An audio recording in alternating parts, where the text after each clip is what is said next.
ধর্ম বর্ণের বিতর্ক ছাপিয়ে অসাম্প্রদায়িক বাংলাদেশ গঠনে ঐক্যের ডাক দিল সাংস্কৃতিক সংগঠন ছায়ানট। সংহতি সমাবেশ থেকে সাম্প্রতিক সহিংস আক্রমণের প্রতিবাদ জানান শিল্পীরা।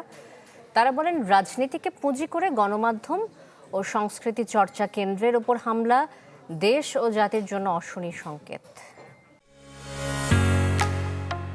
ঢালাইয়ের সেরা প্রিমিয়ার সিমেন্ট।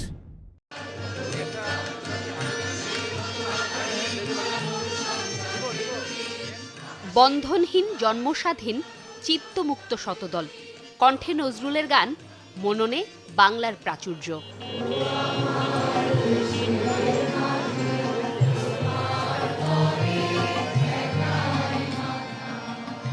সকলের প্রাণী যেন মিলেছে এই আঙিনায়, যেখানে একই সুরে মনে করিয়ে দেয়া হয় এই দেশেরই শিল্প সংস্কৃতিতে সভ্য হল নিখিল ভুবন দিব্যি পরিপাটি।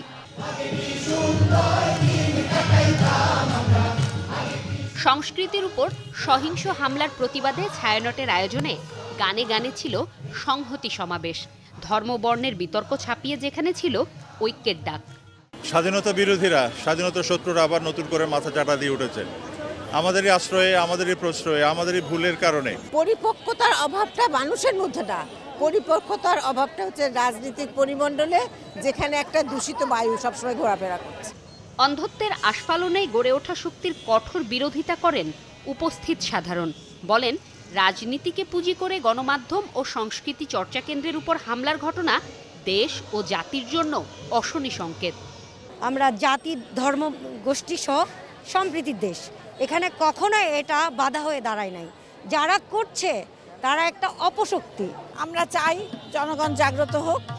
বাংলা যে হাজার বছরের ঐতিহ্য, সেই ঐতিহ্য যেন আমরা সমুন্নত রাখতে পারি, সুস্থ মানসিকতা ধারণ করতে পারি, সবাই মিলে যাতে আরো সুন্দর বাংলাদেশ গড়ে তুলতে পারি।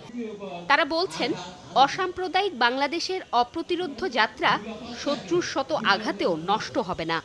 আমাদের ভাষা, আমাদের সংস্কৃতি, আমাদের পরিচয়, আমাদের মুক্তিযুদ্ধ, আমাদের ধর্মনিরপেক্ষতা, এগুলোকে প্রতিষ্ঠিত করতেই হবে। আমরা যদি একজোট থাকতে পারি, আমাদের ইতিহাস কেউ নষ্ট করে দিতে পারবে না, আমাদের সংস্কৃতিকে কেউ ভাঙতে পারবে না। সমাবেশের শেষটা ছিল জাতীয় সঙ্গীতে। শত প্রাণ গেয়ে ওঠে, আমার সোনার বাংলা, আমি তোমায় ভালোবাসি। জুমাতুল বিদা, চ্যানেল 24, ঢাকা।